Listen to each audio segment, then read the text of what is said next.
Hi friends, welcome to our channel. ప్రేమ అనేది అద్భుతమైన భావన. ప్రతి ఒక్కరూ ఎప్పుడో ఒకప్పుడు ప్రేమలో పడి ఉంటారు. ఇది ఎదుటవారికి చెప్పాలని ఆరాటపడతారు. అందుకోసం ఓ మంచి ముహూర్తం కూడా చూస్తారు. అలాంటి వారందరికీ ఈ వ్యాలంటైన్స్ డే వీక్ చాలా బాగా కలిసొస్తాయి. అసలు వ్యాలంటైన్స్ డే ప్రత్యేకత ఏంటి, వ్యాలంటైన్స్ డే ఎందుకు జరుపుకుంటారు అనేది ఇప్పుడు మనం తెలుసుకుందాం. ఫిబ్రవరి 7 నుంచి ఒక్కో రోజుకి ఒక్కో స్పెషాలిటీ ఉంది. చివరి రోజైన వ్యాలంటైన్స్ డే గురించి చాలా మంది ఎదురు చూస్తారు. ఆ రోజే అసలు రోజు అన్నమాట. అయితే ప్రేమ అనేది ఫలానా రోజులో ఫలానా టైంకే పుట్టాలని ఏం లేదుగా. ఏ రోజైనా పుట్టొచ్చు, ఏ సమయంలోనైనా పుట్టొచ్చు. అలాంటి ప్రేమని వ్యక్తపరచడానికి ప్రత్యేకంగా రోజు కావాలా అంటే అది అవసరం లేదు, ఎప్పుడైనా వ్యక్తపరచొచ్చు. అయితే ఇక్కడ ఓ విషయం గమనించాలి. ఫిబ్రవరి 7 రోజ్ డే, ఫిబ్రవరి 8 ప్రపోజ్ డే, ఫిబ్రవరి 9 చాక్లెట్ డే, ఫిబ్రవరి 10 టెడ్డీ డే, ఫిబ్రవరి 11 ప్రామిస్ డే, ఫిబ్రవరి 12 హగ్ డే, ఫిబ్రవరి 13 కిస్ డే, ఫిబ్రవరి 14 వ్యాలంటైన్స్ డే. ఫిబ్రవరి 14న వ్యాలంటైన్స్ డే అని మనకు తెలుసు. ఆ రోజే ఎందుకు సెలబ్రేట్ చేసుకుంటారంటే మనం చరిత్రలోకి వెళ్లాల్సిందే.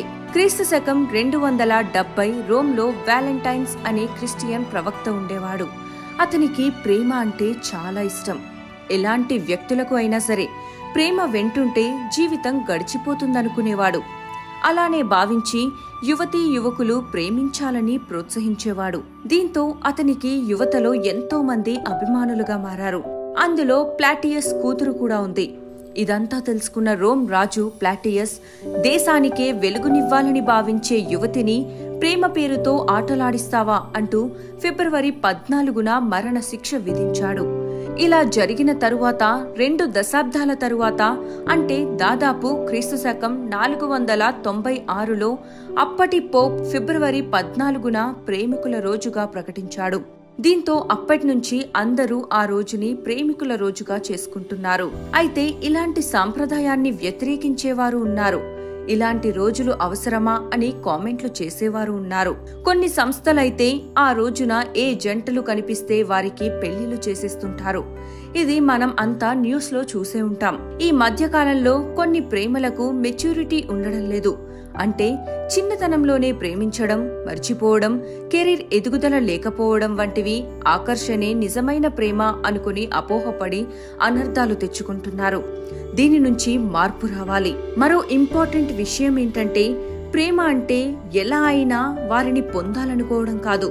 ఇలాంటి వారి వల్లే హత్యలు, ఆత్మహత్యలు, ఘోరాలు జరిగిపోతున్నాయి. ప్రేమ అనే అందమైన భావనను అంతే అందంగా ఉంచాలి, అంతేకాని దాన్ని క్రైమ్ న్యూస్ లా మార్చొద్దు.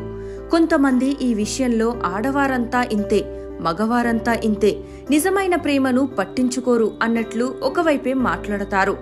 అది ఎప్పటికీ నిజం కాదు. ఇద్దరి మధ్య నిజమైన ప్రేమ ఉంటే ఎలాంటి పరిస్థితులనైనా వారి సర్ది చెప్పుకొని ఒక్కటవుతారు, పెద్దవారిని ఒప్పిస్తారు. కొన్నిసార్లు ఆ పరిస్థితులు కూడా ఉండవేమో. అలాంటప్పుడు అదే ప్రేమతో ఇద్దరు మాట్లాడుకొని పరిష్కారం చూడాలి, కానీ తొందరపడొద్దు. ఇదే నిజమైన ప్రేమ. వీడియో నచ్చినట్లయితే లైక్ చేసి షేర్ చేయండి. Thank you for watching.